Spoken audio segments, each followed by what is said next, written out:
करेंगे PMI का last topic जो है डिविजिबल वाले क्वेश्चन।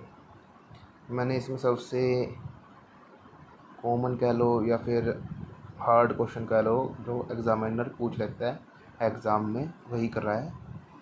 तो हमें यहाँ जैसे दिख रहा है कि 3 की पावर 2n+2 -8n -9 को क्या करना है, प्रूव करना है कि ये 64 से डिविजिबल है या नहीं।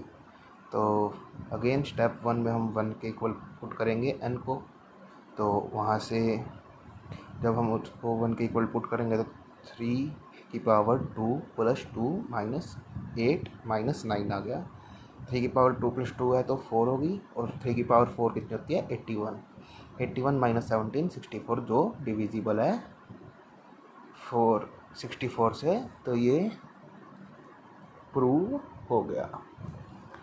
अब उसने क्या कहा है कि इस बार हम इसे ये नहीं कह रहे कि ये तू ट्रू है, हम उसको कह रहे हैं भाई हमने एज्यूम कर लिया तू 64 से डिविजिबल है, और तेरे को हम n की जगह k पुट करवा रहे हैं। तो 3 2k + 2 -8k -9 = में 64m। अब ये m क्या है? m एक वेरिएबल है जो कंटेन कर रहा है कोई भी कांस्टेंट नंबर, कोई भी वेरिएबल जो 64 के साथ मल्टीप्लिकेशन में है। इधर याद रखना m लिखना ज़रूरी है, क्योंकि ये वो सारी वैल्यूज़ कंटेन करेगा जो 64 के साथ मल्टीप्लिकेशन में है। हम उनको शो नहीं कर रहे हैं, हम उनको सिर्फ एक नाम दे रहे हैं m। आगे बढ़ते हैं। तो k+1 कहता है भाई मेरे को तो प्रूफ करो, मैं तो k की तरह मानूंगा नहीं। तो हम कहते हैं चलो कोई नहीं, तुझे प्रूफ कर देते हैं। तो 3 की पावर 2n + 2 -8n -9 हमारे पास है। n की जगह k+1 पुट कर लेंगे। तो 2k + 2 + 2 ये देखो लिख लिया। 8k माइनस, क्योंकि माइनस का साइन है तो -8k × 1 -8 -9।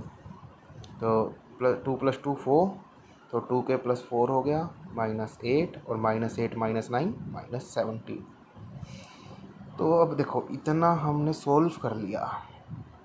अब इक्वेशन बनने के बाद ना हमें ये देखना है कि जो टर्म है इस टर्म को हम k वाली टर्म के जैसा बना सकते हैं।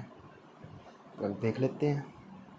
तो 2k + 4 को मैं क्या लिख सकता हूँ 2k + 2, क्योंकि इधर 2k + 2 है बिल्कुल। तो मैंने इसको इस फॉर्म में लिख दिया +2 -8k, ठीक है, और -17। अब मुझे पता है अगर बेस सेम है तो पावर्स हो जाती हैं ऐड।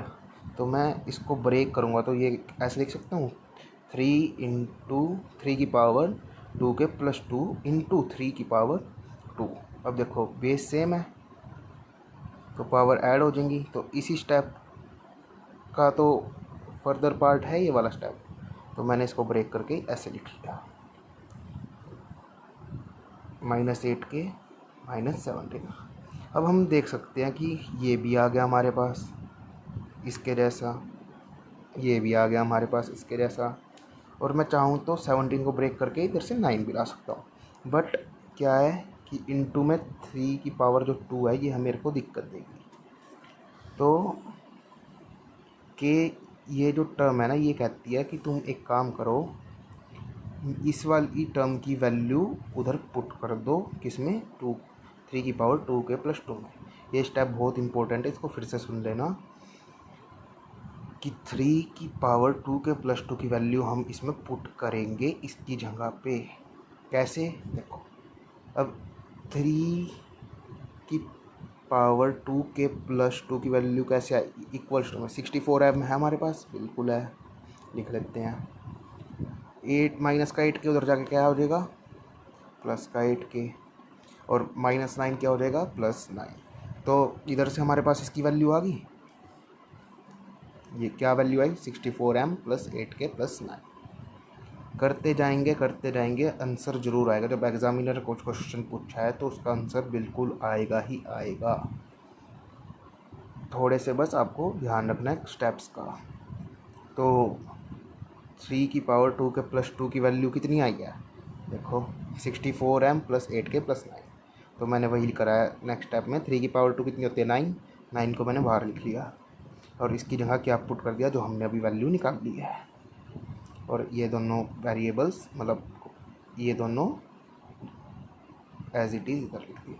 अब मैं इसकी मल्टीप्लिकेशन करवा दूँगा सिंपली, 9 × 64m। अब मैंने इसकी सिंप्लीफाई नहीं करा, मैं इसको ऐसे ही लिख देता हूँ, 9 × 64m + 9 × 8k 72k 9 × 9 81, ये दोनों एज इट इज़। अब देखो 72k - 8k कितना होता है, 64k, और 81 - 17 कितना होता है, 64।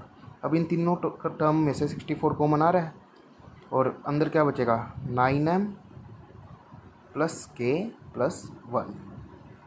और अब हम देखो वही तो ले आए, 64 × कुछ भी हो उसको वो हमेशा 64 से डिविजिबल होगा ही होगा। तो इधर आपका क्वेश्चन पूरा रहता है। तो हम क्या कह देंगे कि p of k + 1 is divisible by 64 whenever p of k is divisible by 64, hence PMI p of n is divisible by 64। I hope समझ आ गया होगा, ना समझ आए तो वीडियो को फिर से देखो, बहुत इजी कॉन्सेप्ट है।